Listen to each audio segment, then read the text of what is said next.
Chris nasa mental health na. Kalingap Rab naiyak sa sakit ni Chris. Yan po ang ating pag-usapan ngayon sa reaction video na ito. Pero bago po ang lahat, isang mapagpalang araw po sa ating lahat.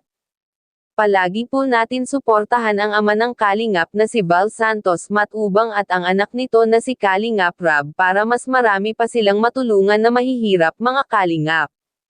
At kung bago ka pa lang sa channel na ito o kaya napadaan lang, wag po kalimutan na suportahan ang channel na ito.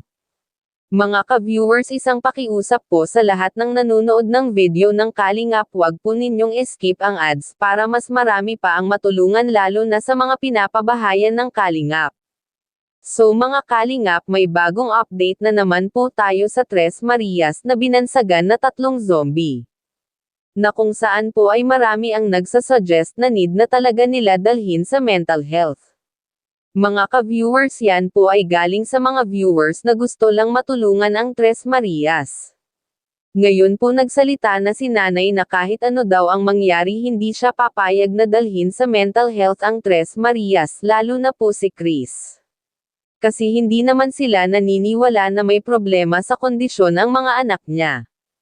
Hindi naman po natin kailangan pilitin kung ano po ang desisyon ni nanay kay Chris, pero sana po kung gusto niya matulungan ang mga anak niya, papayag siya at gagawin po niya ang lahat para mapabuti ang kalagayan ng magkakapatid.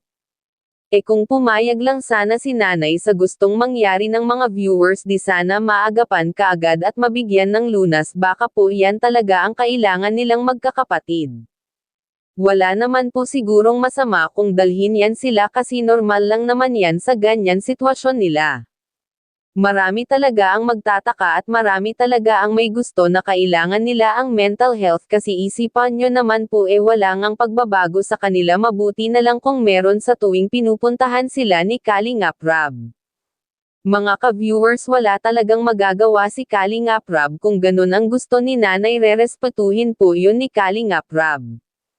Basta ang masasabi po ni Kalingap Rab, nandyan lang siya para tulungan ang magkakapatid. Pero uunahin muna ang bahay nila, baka yan ang sagot sa kanilang pagbabago.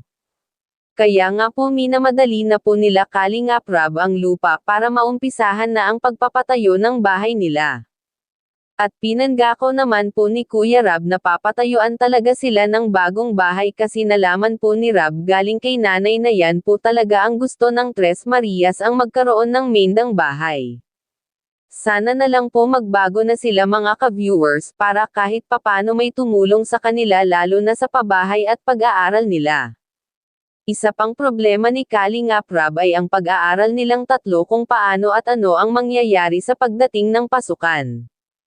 Alam po namin na marami po ang gustong tumulong sa magkakapatid na Tres Marias, kaya lang naiinis sa kanila, masyado lang po nila pinapahirapan ang mga sarili nila, walang ibang mahihirapan kundi sila mismo. Ang importante po kahit papano tinutulungan sila ng Kalingap. Kahit ganyan ang pinapakita nila sa buong Kalingap. Puwera na lang po kung sila mismo ang magsabi na ayaw silang magpa-vlog, kasi rerespetuhin po yan ni Kalingap Rab. Alang-alang sa mga nanonood, mga Kalingap, abangan po natin ang mga susunod na bagong update sa kanila mga ka-viewers, kasi ngayon pa lang ang hirap na po isipin kung ano ang mangyayari sa kanila, lalo na po sa darating na pasukan. So mga ka-viewers, pasensya na po kung may hindi kayo nagustuhan sa reaction video na ito. Hanggang dito lang po muna, maraming salamat po sa inyong lahat.